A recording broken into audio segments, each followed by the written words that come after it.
Hello, everybody, and welcome to another edition of the Cerebral Smack Talk live on YouTube and StreamYard.com. It is good old MF Michael Fletcher alongside Anthony Florio and Michael Bullock.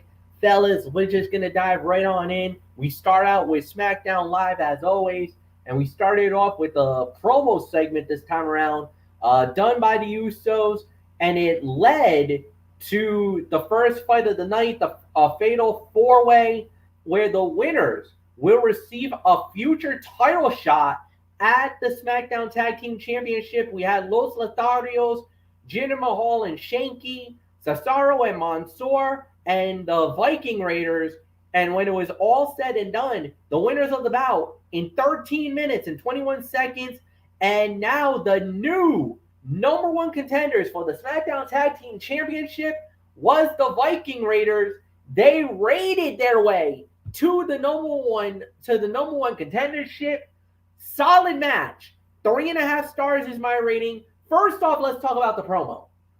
The promo was cookie cutter. There wasn't really anything special. It was the Usos putting over New Day because of their rivalry, because of the body of work and everything that they had gone through. But then they shifted gears, saying that, you know what, they are the best tag team, and we found out, and then they set it up, the fatal four-way. So for them, that was just fine. It was all good. Now, Viking Raiders getting the opportunity at the titles is a very good opponent. They're very good, well-established tag team. We know Eric and Ivar really well. They were former Raw tag team champions. So, and they had a lot of success in NXT.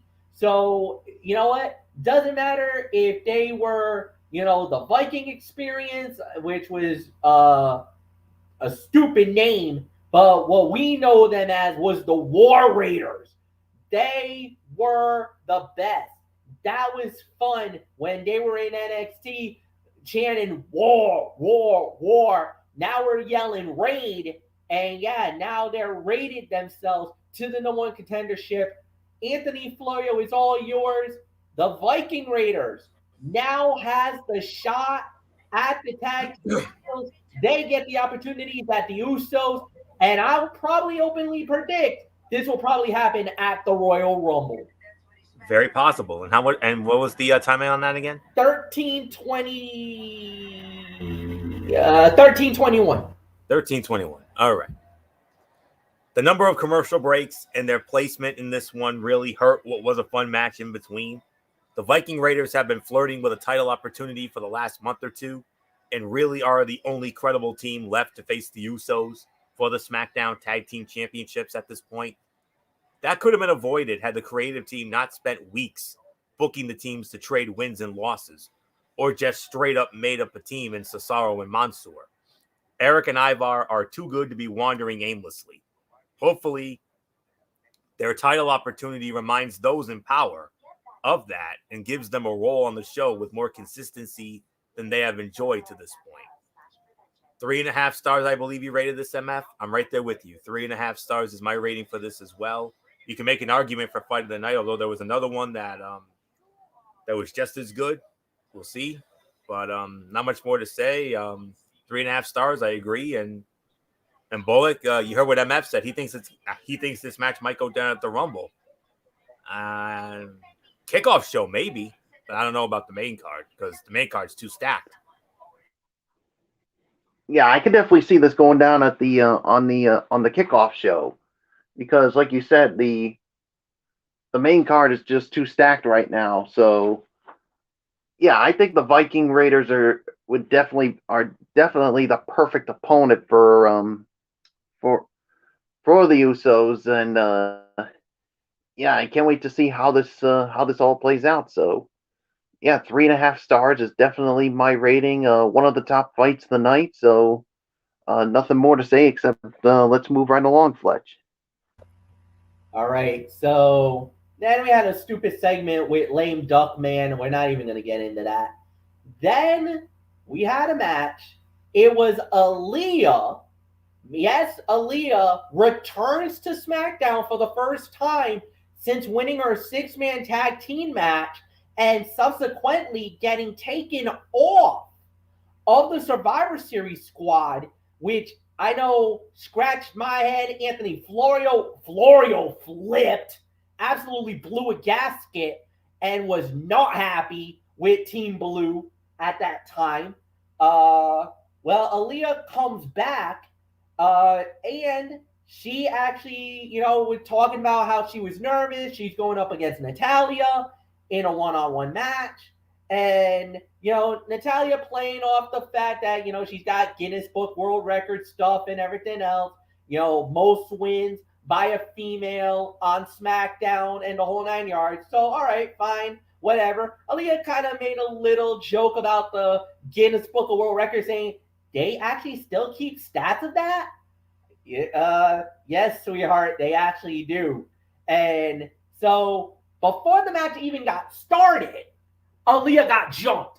Natalya absolutely destroys Aaliyah, beats her down, and we're thinking, oh no, is this fight even going to happen? What not? Well, what are they going to do? The referee initially was going to call the fight off, and Aaliyah literally persuaded the referee, no, I'm good.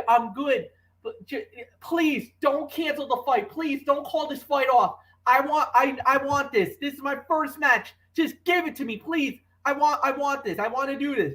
Referee's like, all right, we're gonna do it. Ring the bell. Roll up. 1, 2, 3. Aaliyah wins.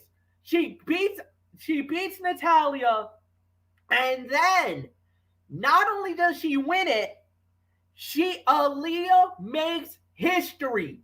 The fastest pinfall in WWE history. 3.17 seconds. Aaliyah wins the match over Natalya. We'll round that sucker up to 3.2 seconds. But regardless, it's history. It's in the record books.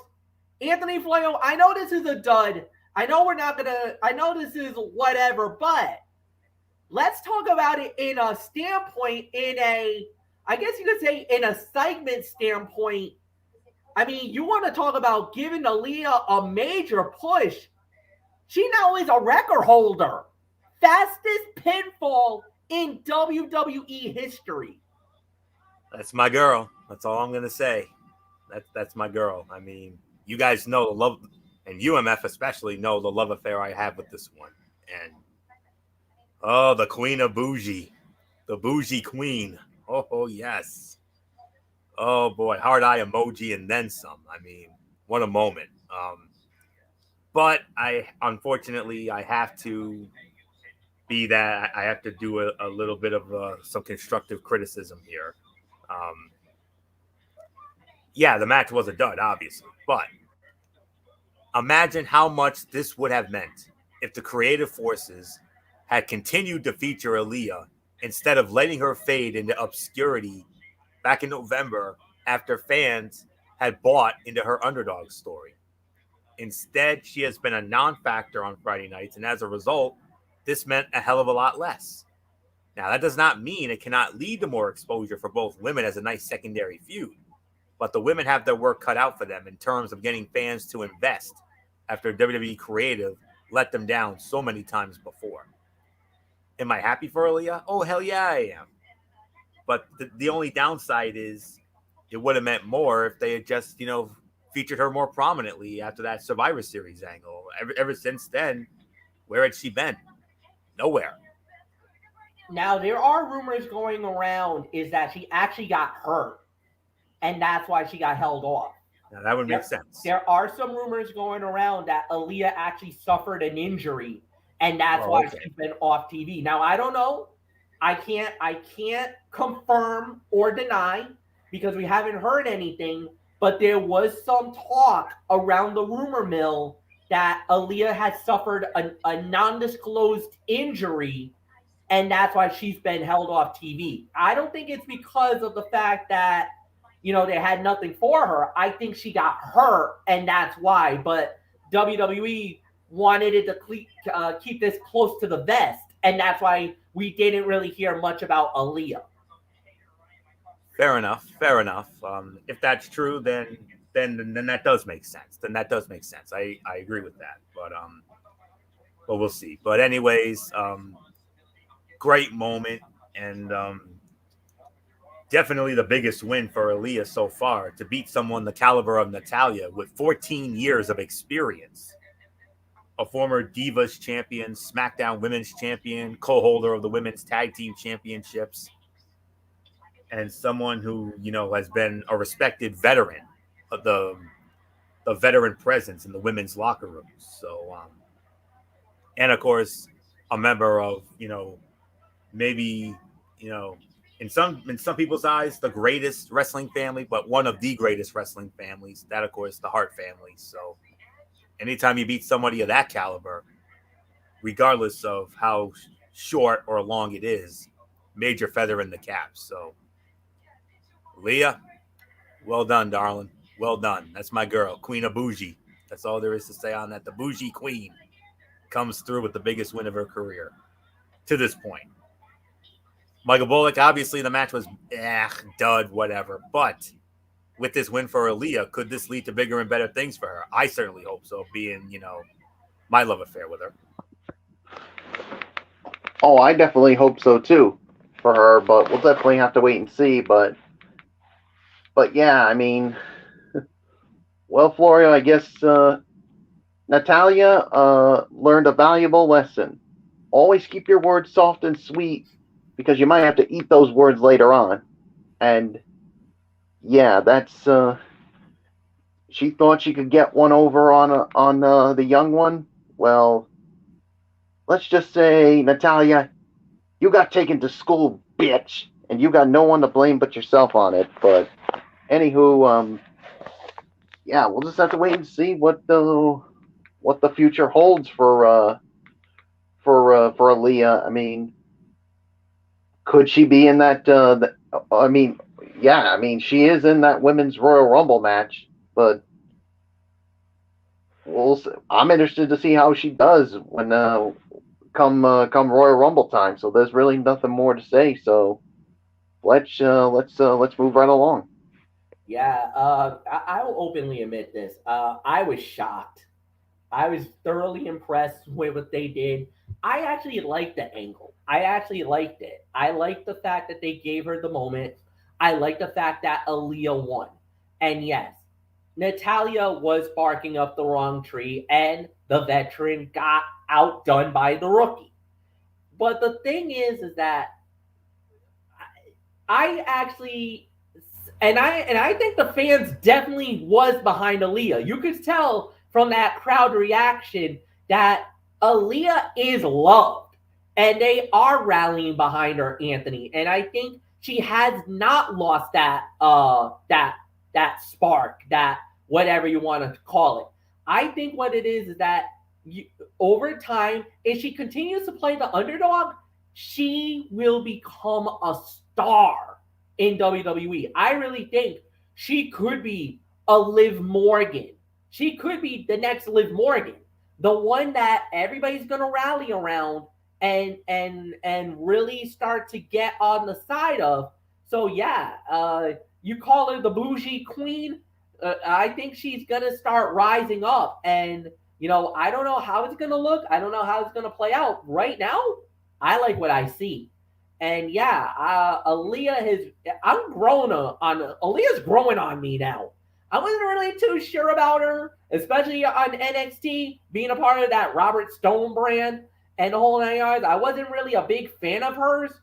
She's starting to win me over, Florio. So she's starting to win me over a little bit. I like what I see in Aaliyah. I think she's really going to become a star, and I definitely think it's going to get better for her. Next up, we had Michael Bullock. You lead off on this, as it was the return of a living legend, Lita, back on SmackDown. It's been a long time, and they had an interview with Michael Cole, interrupted by Charlotte Flair, and I don't know. I mean, Lita talked about, I've done everything in my career, And why did this come back? Why did I come back? Why am I coming back now? And she even admitted it. She's like, because of the Royal Rumble. I never had a chance to compete in a Royal Rumble because back in the day, the Royal Rumble was only allowed for the men. When I was wrestling during my days, I couldn't compete in a Royal Rumble match. Rumble was never even a thought for us. WrestleMania, I've been in WrestleManias. I've done all this event. I main evented with Trish Stratus on Raw. We all remember that. That was in Charlotte, North Carolina, literally right in her own backyard for Lita. And now Lita gets a shot at the Royal Rumble. She's going to be one of the 30 women in the Women's Royal Rumble match. And now Charlotte Flair comes out? I'm wondering something, boys. Are they going to put Lita over and maybe Lita versus Charlotte at WrestleMania? Main event? Derek Forever thinks so if you saw his video earlier. Bullock, you lead off. What says you, bro? Well, Lita talking about, obviously, like you said, being in the Women's Royal Rumble match, and because, like you said, back then, before the introduction of the Women's Royal Rumble, they didn't have it, and she didn't have that opportunity, and now she gets it, and has a chance to do something, and then Charlotte Flair comes out and basically, does what Charlotte Flair always does, disrespects everyone, including Lita, and basically, I don't know if you mentioned this, Fletch, but she disrespected Trish Stratus by basically saying, I beat her in her backyard at SummerSlam, and I will do the same to you if you get in my way. So, oh boy, Charlotte. All I can say is, don't start something you can't finish, because if Lita wins this Women's Royal Rumble, which I believe she can, whether it happens or not remains to be seen. But if she does, she might be coming after your title. You get to bed right now. Yeah, if she gets the title opportunity, she might come right for Charlotte Flair. So careful what you say, Charlotte. Those words could come back to bite you later on. So yeah, I thought this was a good segment, a good exchange. Always good to see Lita. So with that being said, Fletch, great interview, but Charlotte may have started something that might come back to bite her later on. Yeah, and definitely, I think, you know what? I have to say it. I think Lita's stock has now rised. And now after what we just saw here tonight, you have to consider her a perennial favorite to win the Royal Rumble this year. Charlotte is in the Rumble, so we know that Charlotte will be in it. Lita will now be in it. This makes me wonder. There's a number of ways this Royal Rumble can go, but what if Lita throws Charlotte out? You don't necessarily need to win the Royal Rumble in order to cement a feud, but think about this. Charlotte is the SmackDown Women's Champion. What if Lita's the one that knocks her out? Like Drew McIntyre did when Brock Lesnar was in the Royal Rumble, and that was for, Brock was the champion, Drew Claymore's him right out. And Claymore'd him out. So I think there's a very good possibility. Lita doesn't necessarily need to win it all, but if she throws Charlotte out, oh my goodness. The people are going to start talking Lita versus Charlotte. So, I thought this was solid. I thought Lita's interview her interview with Michael Cole was fine. and I wanted to hear from her own words. And I thought she eloquently did a good job. I thought she made it straight to the point, and I really felt like she connected in a way. So I was like, all right, I like what I hear. When Charlotte came out, I thought their exchange was pretty good. I didn't mind it. So, I mean, Lita looks amazing. She has, I don't know what it is, the fountain of youth or whatever. She looks absolutely amazing. Now, I want to see what she does at Royal Rumble, ring rust, whatever. But I think the sky's the limit for Lita, man. I think Lita could really do some wonders in this Royal Rumble match. Like I said, you gotta put her now as maybe the top girl and possibly right now one of the odds-on favorite, if not the odds-on favorite now to win the Royal Rumble for 2022. Anthony Florio, it's yours. Yeah. Derek did a video about this about an hour ago, and I looked into it, and yeah. But getting to this, I got to say this may be, well, there were two segments that were both great. This is one of them. The other one, I think you know where I may be going. It's hard to put one over the other, but this one was great.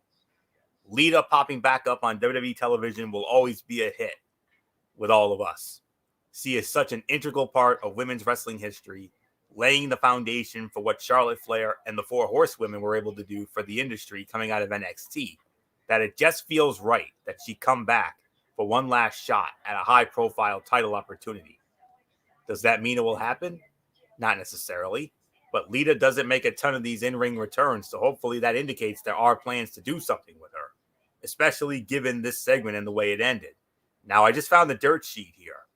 This dirt sheet said, Fightful, reporting that prior to her return tonight on Smackdown, Lita was in talks for a major run in AEW.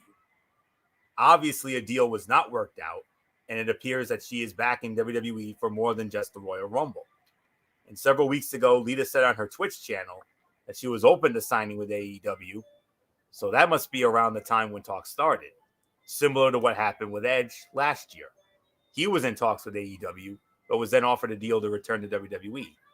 Tonight on SmackDown, Lita said that she had one more run left in her, and she plans on winning the Women's Royal Rumble so she can main event WrestleMania 38.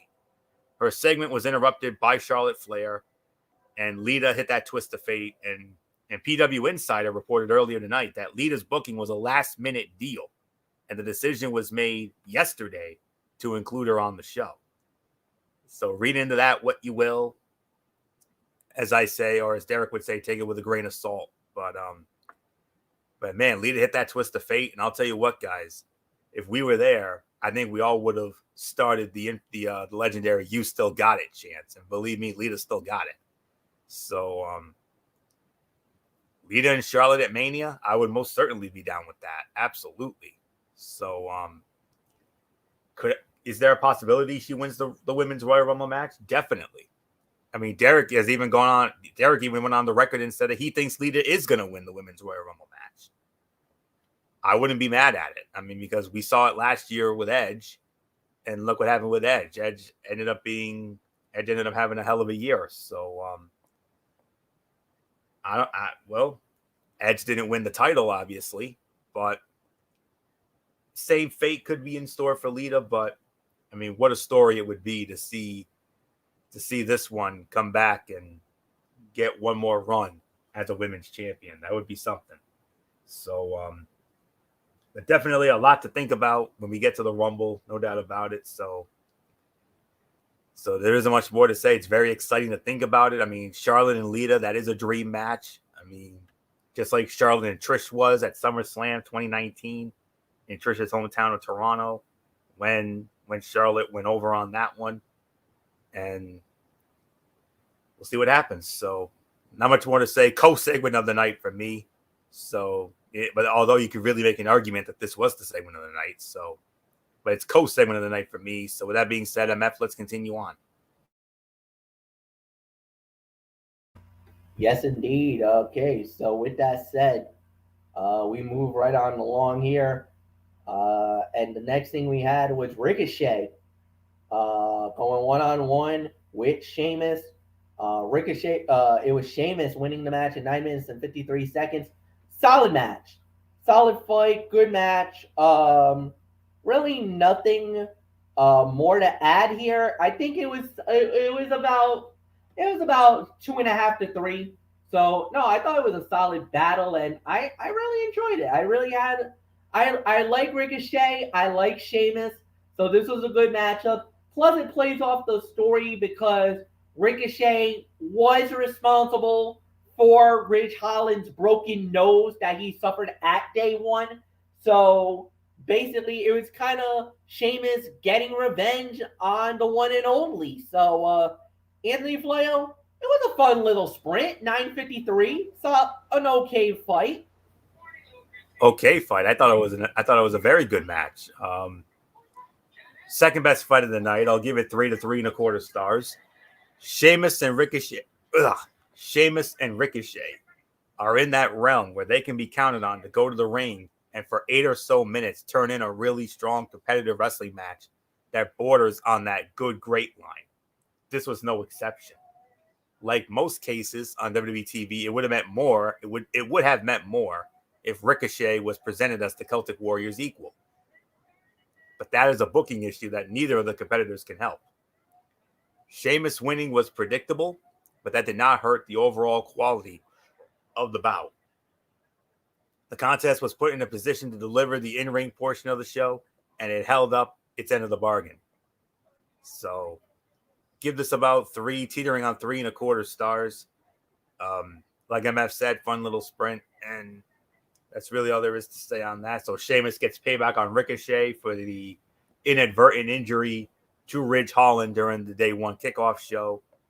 Who knows how long Ridge Holland's going to be out, but, that's a damn shame, but, it is what it is. So, 3.25, second best fight of the night. Not much more to say. Michael Bullock, your thoughts? Yeah, like you said, it was a fun little sprint here. I'll give it 3 stars. I mean, it was a fine match for what it was and the amount of time that it did get. And yeah, I mean, Sheamus basically getting payback on Ricochet for what happened with Ridge Holland. And yeah, so there's really nothing more to add to it. So let's move right along, Fletch. All right. Then we had Happy Court. Well, we had Madcap Moss versus Kofi Kingston. Madcap Moss wins the match in 5 minutes and 1 second. And Anthony Florio, I gotta say this. I believe Madcap Moss won this one clean. It wasn't even just it wasn't like any kind of screwy finish. Madcap Moss beat a former WWE champion clean. Biggest win of his career, yes, but I gotta, do what I do best, and that's constructive criticism. Once again, 2.25 to 2.5 for the match. It wasn't a big enough insult for the match to take place mostly during the commercial break, but then Kofi Kingston lost to Madcap Moss. The same Madcap Moss that is synonymous with cringeworthy dad jokes more than his in-ring work. Does such a win help enhance Moss's credibility as the company seemingly runs with him as a substantial mid-card heel?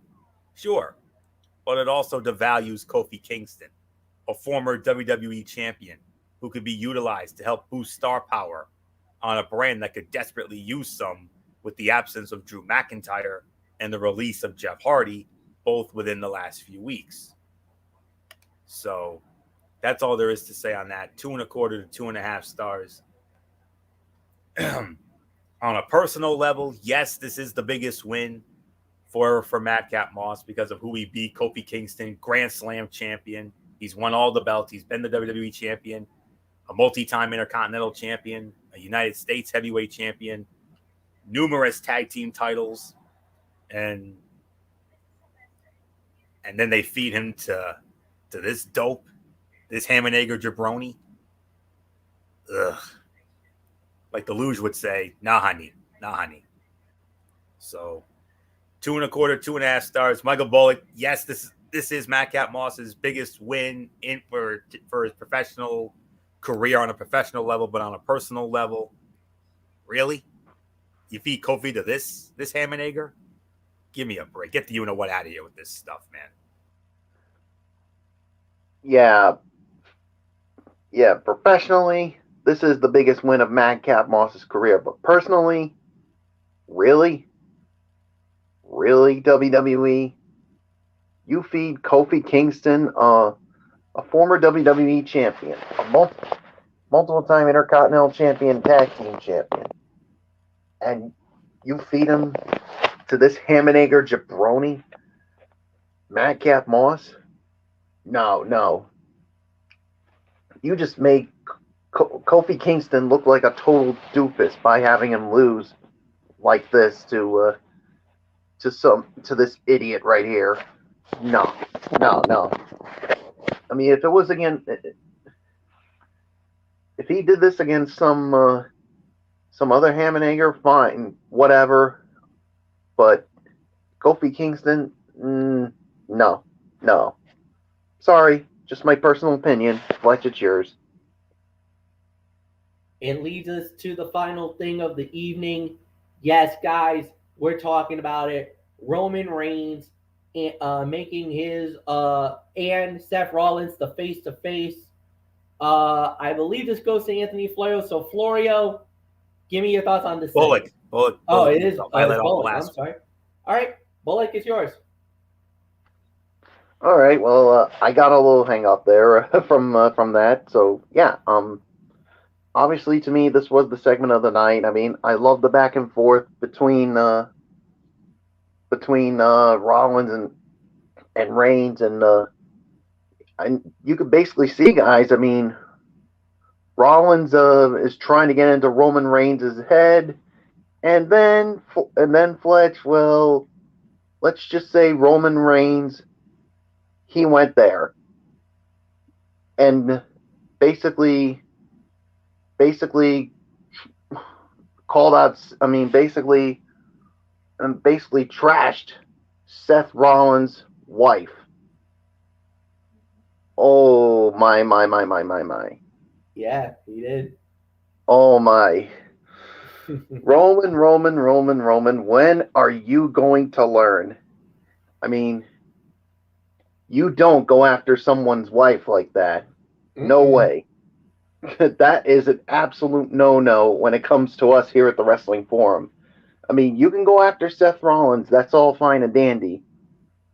But when you go after his wife, who is the mother of a beautiful child, yeah, no. That's where I cross the line with that. And all I can say is, come Royal Rumble, Seth Rollins is going to want to beat the you-know-what out of Roman, out of the Tribal Chief. Because the Tribal Chief just made this personal now. And there is no going back, Roman. You got to deal with this man, and you know he's going to come after you after calling out his wife. So, segment of the night, Fletch, all I can say is, man, Roman made a cardinal mistake going after Rollins' wife. Well, and the thing was, he even talked about it. He said that, look, if I'm looking for star power or somebody who's worthy of my time, worthy of battling for the WWE champion, for the Universal title, Rollins, you ain't it. Rollins, you're not even one of the top guys on Monday Night Raw. So that was a shot at Raw. Then on top of that, he went even further by saying, you're not even the best member in your own family. So that's when the shots were fired. And we're like, oh, no, Roman, you're not going there, are you? Sure enough, he even said it. He's like, I prefer going one-on-one with Becky Lynch. And that's when all heck broke loose. That's when even I'm like, Oh, Roman, you're going too far, bro. You are going too far. Okay. Yes, I don't mind the subtle nod and the subtle hit towards Monday Night Raw. And trust me, I'm all for a shot at Raw. You know me, being the SmackDown guy, I don't mind that. But there's certain things you just don't do. You don't go after the wife. You don't go after children. We talked about this many times on this show. You don't bring family involved in this. You go man to man. They are untouchable, Fletch. Yeah, that's off limits. That's automatic hands off. You don't go after family. Now, if you want to go after him personally, talk about his failures and how he didn't even win the WWE Championship. So now you want to come after the Universal title? Hey, that's fair. And I would gladly would have taken that shot. But the minute you start talking about his wife or his daughter, no, Roman. Now you're going too far. So I definitely get the anger and why a lot of people were a little annoyed with Roman Reigns tonight. But this was the classic heel. This was perfect heel Roman Reigns. But for him to say, oh, I prefer battling your wife instead of you one-on-one, whoa. Now, I know Becky Lynch is the biggest name on Monday Night Raw.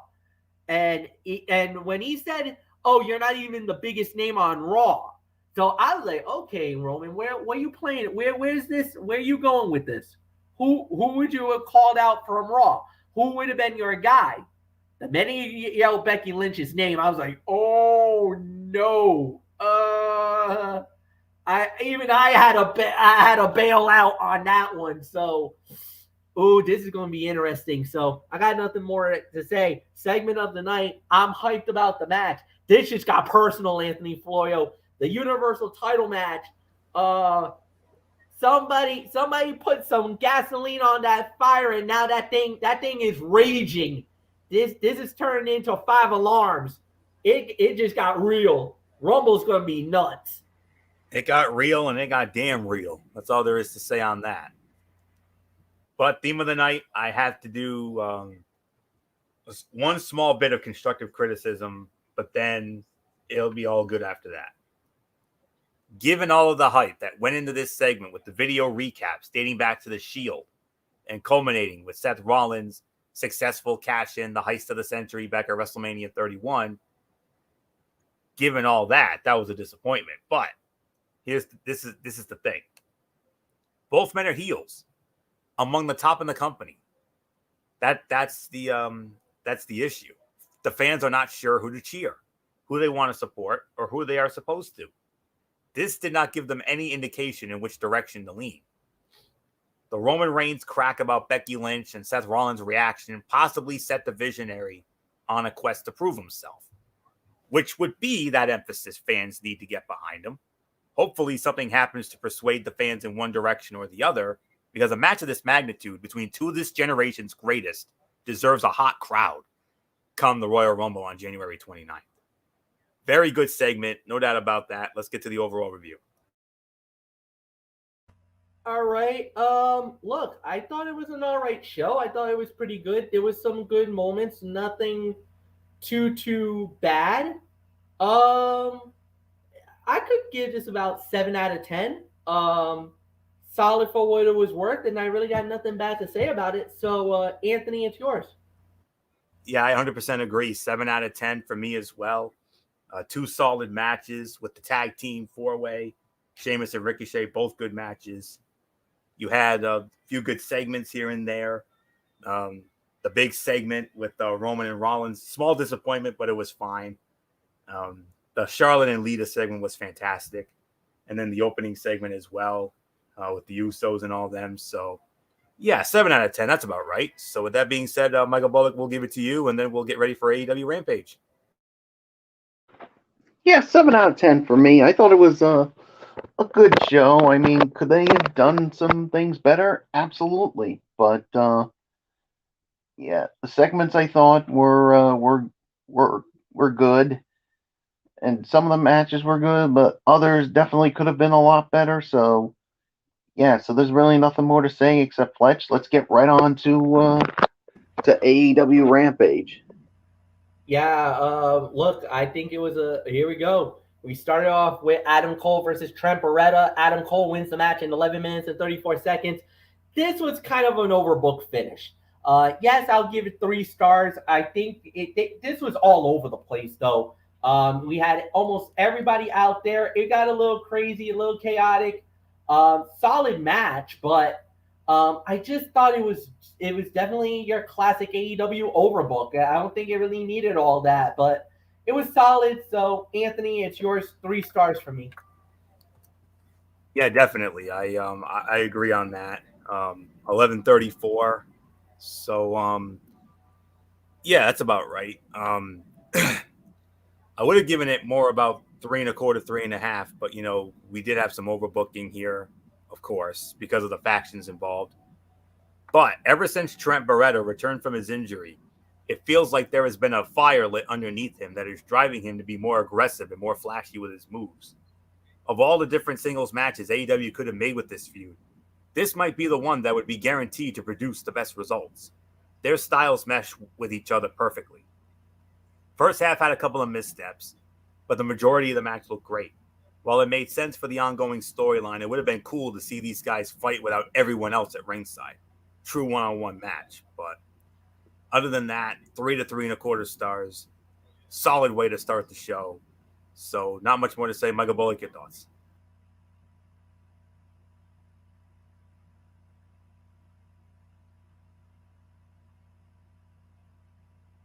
Bullock, are you there? Mike? Might have Okay. to move on. All right, we will. Next up, we had was Sean Spears versus Andrew Everett. Sean Spears wins the match in 56 seconds. There's really nothing more to add there. No. Now we had was a 6-woman tag, as it was Nyla Rose, Penelope Ford, and the Bunny. They went up against Chris Statlander, Red Velvet, and Layla Hirsch. When it was all said and done, winners of Bullock. Yeah, I had to step away for a minute. So all right. Adam 3 Cole versus Trent Beretta. Adam Cole wins in 11:34. Yeah, 3 stars is my rating. I mean, yeah, it was a little overbooked at the end and didn't need some of that stuff, but it was fine for what it was. So nothing more to say. You can move on, Fletch. All right, heel team wins in the 6-woman tag, 9 minutes and 12 seconds. Anthony, it's yours. 2.5 to 3 stars. This was a solid match, but there was a little too much going on at times. The pacing fell off at certain points, especially during the transitions in and out of the commercial break. The tease of Layla Hirsch possibly turning heel opens up some interesting possibilities. I think if she's paired up with Team Taz, she could be a force to be reckoned with. The Bunny getting the win for her team was surprising, as she is arguably the least successful member of her trio when it comes to wins and losses. But a nice moment for Allie. So I think I'm leaning more towards 2.5, maybe 2 3/4 for this match. So not much more to say. Michael Bullock, your thoughts on this 6-woman tag?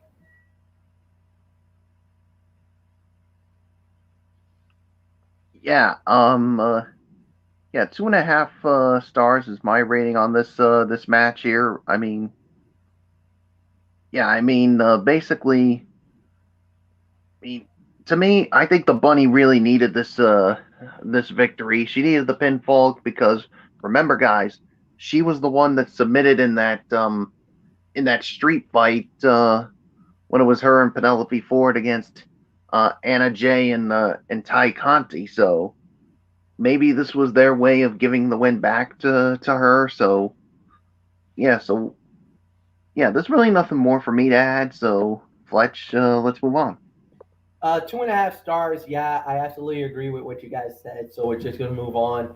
Main event, as it was for the AEW World Tag Team Championship, the new champions, Jungle Boy and Luchasaurus, putting the titles on the line against Dark Order members Alex Reynolds and John Silver. Winners of the bout in 12 minutes and 36 seconds, Still, the AEW World Tag Team Champions, Luchasaurus, Jungle Boy, Jurassic Express successfully defend the titles. Michael Bullock, you lead off on the main event of the evening. Oh, what was the time of the fall, Fletch? 12:36. Yeah, to me, this was the fight of the night here. I'll give this about 3.5 stars. I mean, it makes sense for obviously the Jungle Boy and Luchasaurus to go over, because to me, it doesn't make sense to basically have them lose the titles after winning it. So yeah, so basically, I mean, them going over was the right call here. And yeah, so now the question is, what's next for these two? Who's going to be the next in line to challenge Luchasaurus and Jungle Boy for those tag team titles? So Fletch, it is yours. Yeah, I mean, you got a very deep, very stacked tag team division now in AEW. And the thing was, they were working off the premise that Alex Reynolds and that John Silver had won 10 matches in a row. Really? Why? Where? Because nobody cares about AEW Dark. Nobody cares about AEW Dark Elevation, and that's where the majority of their victories were. So to win 10 in a row on shows that nobody watches on YouTube or gives two craps about, and you're going to say that they've been on this winning streak, nobody really knew about it until now, until Excalibur talked about it. And that's the thing. AEW is so good at storytelling and everything else, but when it talks about hyping up their other shows, they do a piss poor job, especially when they're talking about Dark and Dark Elevation, and nobody really watches them. I watch it because I enjoy the action, but you got to do better with that. That's the biggest criticism I'm going to give AEW right now. That's the biggest criticism that I'm giving tonight. Floyd's been very critical on certain things, but that's my biggest criticism. They won 10 in a row and nobody cared, or nobody knew that they had a 10-match winning streak. Okay, when? Who did they beat? Really? That's what I would say. So, yes, fine main event, 3 stars. Florio, it's yours. I'm with Bullock on this one. 3.5 stars for me. This was the fight of the night. While this match was not perfect, it was exciting from start to finish and had the crowd invested for every single second of the action. John Silver and Alex Reynolds are such an underrated team because AEW has a deep tag team division, but their time will come. If they don't win the tag belts, perhaps AEW will introduce a trios championship, a la Lucha Underground, that they can go after with somebody else as their third. Maybe Evil Uno, I don't know, or Stu Grayson, or any other Dark Order member. But those are the two that jump out to me. But just an idea, just a thought. I don't think it's obviously not going to do it anytime soon, but you never know. But I agree with everything MF said. Other than that, I didn't even know they had a 10-match winning streak, and obviously it obviously came. I'm sure they rotated those between Dark and Dark Elevation, probably against some Hammernager Jabroni tag teams, some indie tag teams from the indies or plants or something like that. So I don't know, and Bullock made a great point as well, because Jungle Boy and Luchasaurus just won the titles 9 nights ago on the inaugural Dynamite on TBS. It would have been a major disservice to take the titles off of them after they took them this long to get them, especially for Jungle Boys. So that's all there is to say there. So other than that, 3.5 stars. Fight of the night from me. I'm with Bullock on this one. So overall review time. All right. I'm probably going to get a lot of criticism for my rating. However, I thought this was an average show for AEW. Now, don't get me wrong. The first fight of the night and the main event were really good. But as far as the rest goes, I didn't think there was anything amazing. I don't think there was anything that would have said anything about it. So to me, my overall rating is I'm only going to give this a 6.5 out of 10. I know I'm going to be a little harsh. I know that's harsh, but I got to be 100 on it. I thought it was okay. I don't think it was great. So, Floyd, was yours. I'm with MF on this. 6.5. Yeah, 6.5, teetering on 7. I mean, the main event was the fight of the night. The opener was very good. The women's match was the 6-woman match was solid but unspectacular, and then we had a delicious squash. Even though I know the gentleman who was squashed by Sean Spears tonight, Andrew Everett, a former he was once used in Impact Wrestling. He had some decent fight down there, but nothing didn't amount to anything special. But other than that, 6.5 to 7 for me. I mean, Rampage is the B show when it comes to AEW. Dynamite is the A show. This is the B show. Dark is the C show, and Dark Elevation's the D show. So that's really all there is to say on that. I mean, but there is a silver lining, though, gentlemen. I think a lot of it is because that these shows almost every week are taped, and I know that drives us batty, and I understand that. But we do have a silver lining. Next week we're actually going to get. This is very rare that this happens, but next week's Rampage is actually going to be a live show. It'll be live, so maybe that could help. We'll see. But I mean, it's still a fine show. It's just it's a solid show, but it's not overly spectacular. Dynamite is spectacular almost every week, but I don't know. So 6.5, teetering on 7 for me. Bullet, take it home.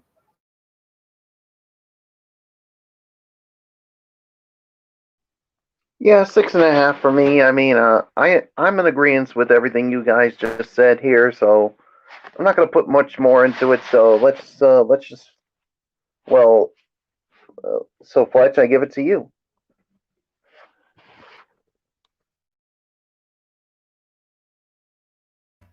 All right, guys. So we are done for the night. Monday night, we're at it again. We'll do Ridiculously Raw, and hosted by Anthony Florio, which actually I believe. Oh no, we're a couple of weeks away from Royal Rumble, so we still continue the road to Royal Rumble.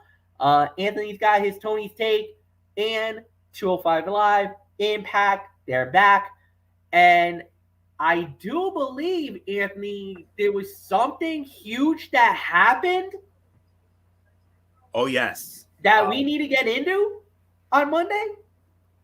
yes, and if it's okay, MF, I like to get your thoughts on it because all right, now I don't want to give too much away, No. but what I can tell you now, MF, you remember, I believe it was at that Ring of Honor pay-per-view last month, that Final Battle or whatever it was called last month.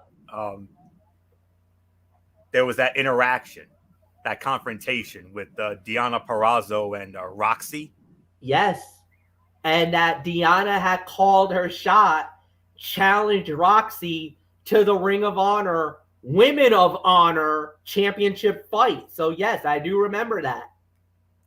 And Roxy had accepted immediately to that match.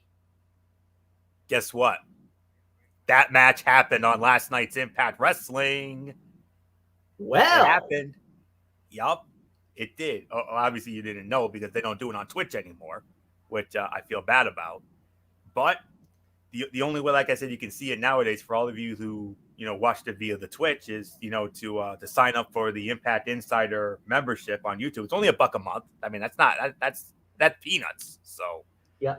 But I have it up. But I do have access. I'm one of the few who do have access TV on my end, and I saw the match, and I'm not going to tell you who won, but what I will get into that on Monday night in the Tony's Take. And MF, if you want to throw your 2 cents in, you're more than welcome to, because we all know you are a Ring of Honor mark. So I'll definitely offer the olive branch to do that. So the invitation's out there if you want it. come get it. So Okay. come on in.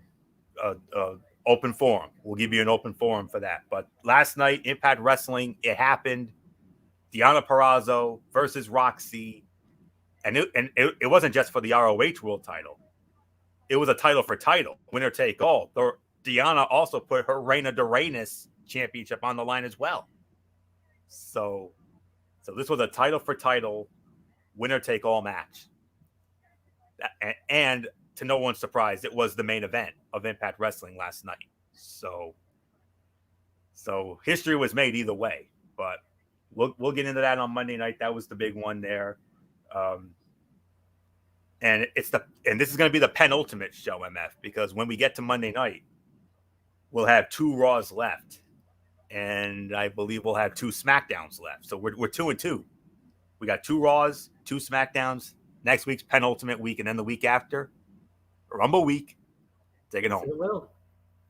All right. So with that said, we are done for tonight. So for Anthony Flair, for Michael Bullock, I am Michael Fletcher saying so long, everybody. We will see you guys on Monday.